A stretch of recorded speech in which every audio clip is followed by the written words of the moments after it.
turns it is to open a new hydrant all the way.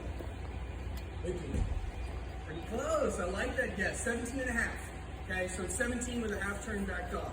Again, this is it's on Castro's model, so I'll show you this example here. But this is, if I'm opening up, this main valve is going to drive itself all the way down to the bottom of the chute. Okay, then you're going to get your full open port right there.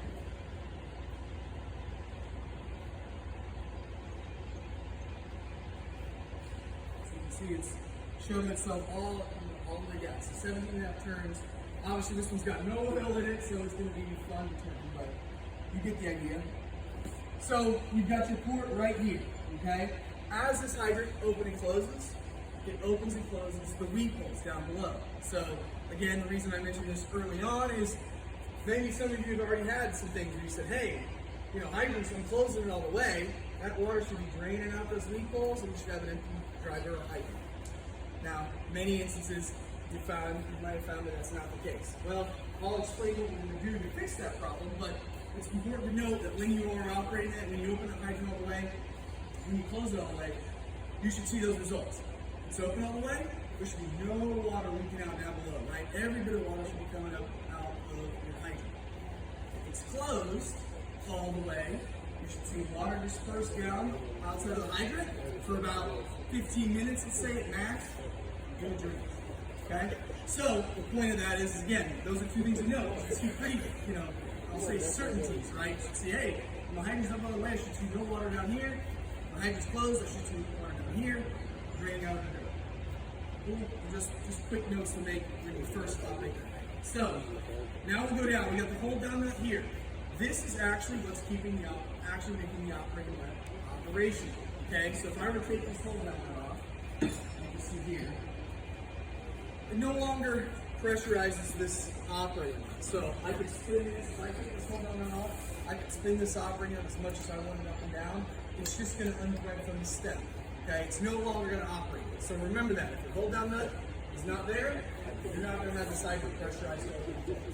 Okay, so that's a good note to say also when you're working on a hydrant. If you're worried, if you're concerned, hey, I don't know if this thing's open, closed, or I don't want to, you know, accidentally open it when we're taking the guts out of it like that, remove that, you're not going to have to worry about that. You're not going to be able to operate that stem to move open and close the hydrant. Okay, so your hold down nut, keeping it pressurized. There's a thin nylon washer, okay, right here. It goes between the two brass pieces. So it sits right on top of the operating nut here. This goes over the top and you throw that right in there. The hold down nut is reverse threaded. So on your bonnet, when you're looking at it, there's an arrow that tells you the open direction. Okay, open left, open right. Your hold down nut, that's how your operating nut is going to operate, right? So this has got an arrow facing this way, it's going to open left. The hold down nut is going to be reverse threaded. And important to note because this is, you know, it's coming from the factory like this is going to be really tightly sealed. So if you happen to work on it, you know, you put your wrench there, and you're going to go in the opposite direction of the opening. So if this is opening left, this is going to have to go this way. All Mueller's. This is on Mueller's. Yes, I'm assuming these guys will touch on everything, but just like that. Again, there's no oil in here, but you get the idea. See, it's going to spin right off. And then you have access to everything you want. That's what I'm going to 1957. Weather cap, it's gone. Something different than this. Probably exterior, hold down that. And sometimes you don't know. And what directions? Well, until you take steps necessary. Gotcha. Well, you'll have to show me what you're saying because I'm curious how, because they don't have the ball, it's not cast on there, but you're saying on the reverse thread is not the case. Oh, I gotcha. That's why I wanted to make sure. Yeah, it's going to be that case. So, as you can see here with the operating nut, see how I can thread it on and off now. That hold on that. When I was spinning it earlier, it's pulling the main valve up and closed. Now, spins through. So, Again, when you're taking them apart, always good to inspect everything, you know, just to make sure. Sometimes you get bad threads, things like that do cause your hydrants to turn a lot harder and you know, make it more difficult for you. So, operating nut, hold down nut, now we go to the bonnet. So this is your bonnet here, right? We've got 8 3/4 stainless steel bolts up at the top here. You've got your oil reservoir right here in the bonnet. So when you pour your oil in the hydrant, okay, it's either you're doing that when maybe you're in maintenance mode and you're trying to fix the hydrant or you're taking things apart, put your oil right through here. So you move that hold down nut up, pour that oil right here. You get a 10.5 ounce oil bottle from us, or you may get gallons and put them in your own, but again, it's going to go right in there. 9 ounces is going to fill this chamber. You can also access it via the Allen wrench. So if you don't need to take all this off, let's say you're just doing maybe flushing the spring, you got no issues. Take an Allen wrench, thread that out, pour your oil into there, thread it back in. Again, at that point, operate your hydrant, make sure that oil lubricates everything inside of that chamber. It's going to give you a huge sigh of relief knowing that, okay, this thing is constant oil. If you're doing it during your flushing seasons, you're going to extend the life of it pretty greatly. You're going to notice a change, just even the idea that you're turning this. I'm sure you've turned difficult hydrants before. If there's oil in it, it's been lubricated, it's going to do a lot better, okay? So from there we go to the bottom. We got 2 O-rings down here, okay, keeping oil inside the reservoir, water out. So again, you put oil in your hydrant, it's leaking. You constantly keep having to re-oil it. You probably got bad O-rings right here. Right here. Okay?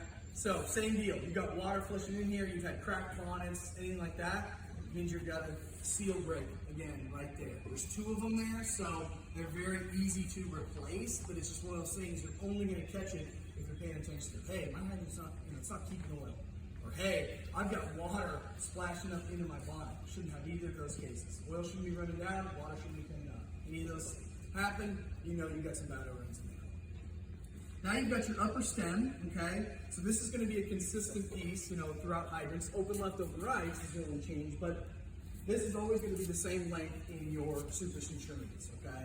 So again, upper stem is going to be replaceable like that. It couples down with a safety coupling, okay? This example here. See it? So you've got your coupling here, cotter pin and clutch springs on there. So again, that component is meant to break, right? I'm sure you guys know between the traffic flange and the coupling, those are supposed to snap when somebody hits it, somebody runs into it, so that you're not getting any breakdown underground or down on the main or by the auxiliary valve. Any sort of break like that on the main is going to cause you much more problems. So the exposure that hydrants allow us to say, okay, you put a traffic flange kit. This is going to right here. These flanges here, these crescent moons, they go underneath it, right? Just like this. Okay? They are meant to break in the instance of somebody hitting it. So, again, if your hydrant if those are breaking and your coupling's breaking, it's doing its job, right? Somebody hits it, it's going to fall over just like the top of that. You're not going to see water, like you do in the movie, spray all over the place. It's going to fall down. You're going to go out there, you're going to replace both of those components. The coupling and the traffic. Okay? Now, some instances, there might be cases where they hit it and it hasn't fallen, it's not laying on the ground, right? It's just a bump, we'll call it. A lot of times those, you might just have a couple that's bent, right? It's leaning over, maybe the traffic flange didn't break. I'm not sure, but you're going to want to replace those components. You're working on it anyways, you don't know the integrity of that. A lot of times with these flanges, you might not notice anything on it, right? It's bumped, but they're cracked underneath it, right? So you're going to want to inspect all that anytime a hydrant is hit, regardless of what the exterior visual is telling you. So now we'll go to, you got your hose and pumper nozzles. These can come in all sorts of configurations. Most hydrants can, storage connections, double pumpers, multiple hose nozzles, no hose nozzles. But as our easy example here, I'll show you how this works. So you've got your nozzle and you've got your cap, right?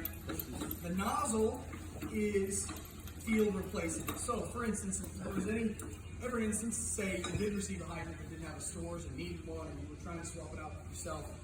Or you get damaged on these, right? Sometimes that happens. These threads get damaged. You can't put that cap back on if you need to. So they are field replaceable. There's a nozzle. There's this little lock piece right here. It looks like a drywall screw with the head of it chopped off.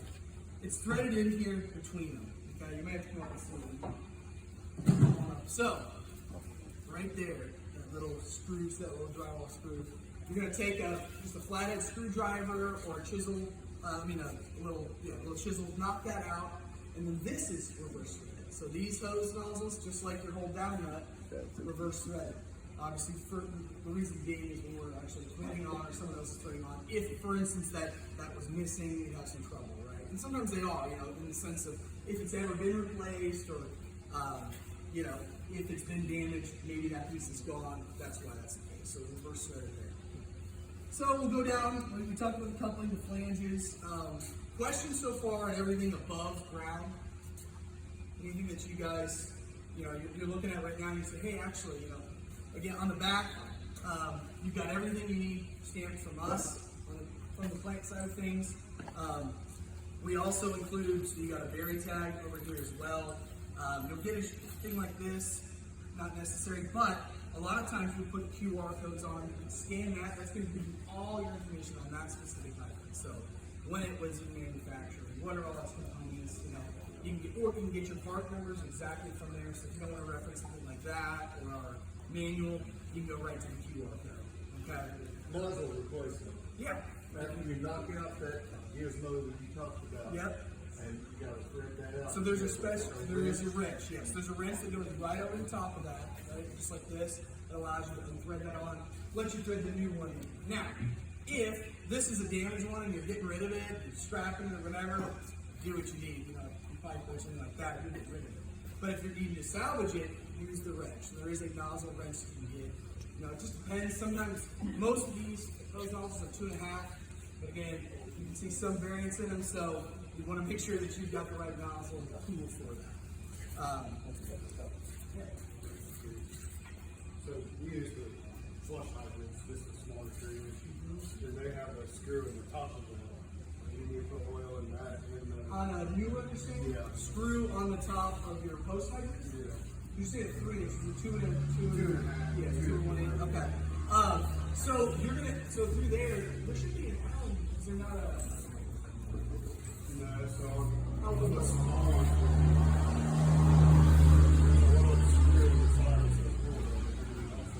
You should be putting it in this. Yes. Yeah. So the screw on top, it's actually just seeing what you're talking about there. So it's a little different. It's the post 2 and 1/8 inch. Yeah, we'll take a look at it and see because I like to be curious. But so once we get down, if you have no more questions about the upper section of the hydrant, we're going to go down to the main valve. Okay, cool. All right, awesome. So once we get down, now all of this section is going to be buried underneath, right? So you're going to have a bury line here. Okay, again on these cards it shows you as well. But you've got a bury line, and then everything in below. You have a 3 foot, 5 foot. Obviously, this is a 1.5 foot shoe.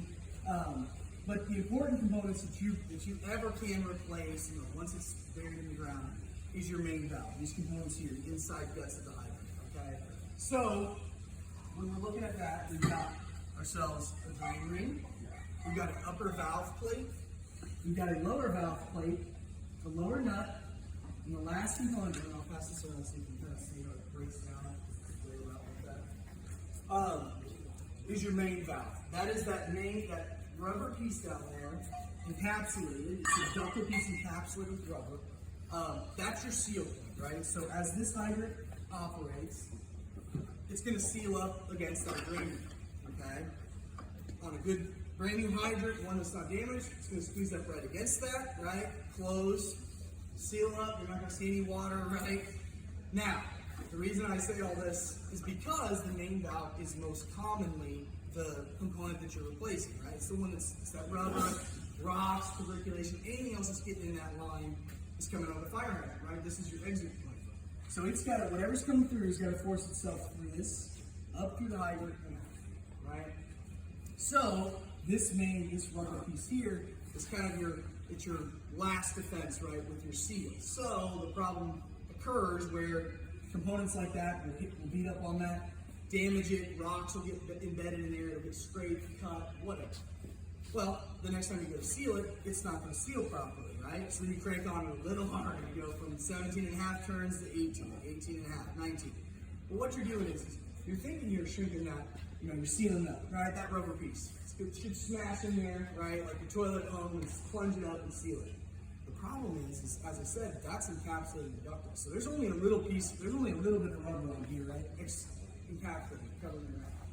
So you're going to try to force this lower nut through the bottom of that shoe, which isn't going to happen, right? And then you're going to try to flatten a piece of ductile iron. It's not going to happen. So what ends up happening is your stem starts to get bent. Have you ever seen snakes, like snake style stems where it's shaped like an S, or it's bent on one side, or you get damage down here where your copper sleeve right there that's protecting your O-rings and the stem rings, that starts to mushroom out. Again, you're trying to force it to be smaller at all these components, right? You're shoving it down. So it ends up shrinking inside here, making it more difficult. You end up with your hydrants where you turn half, it's really easy, and you turn really hard on the other half, and then the easy part, because that stem is, now it's, cockeyed like that, so one side's going to be longer, easy to turn, the other side will be shorter, harder to turn. So, again, it's just a note, if you get to 17 and a half turns on a hydrant, it doesn't close all the way, you back it up all the way, try again, right? If you just try to go a couple back, seal it up, you're probably shoving any rocks or anything right up against it, damaging it. Okay, question. Yeah. When we put in a new hydrant, we bed it in sand and 8. Should we not do that? In sand and what? 8. 53 without. Are you blocking off the hydrant? You just doing a block in the back? Yeah.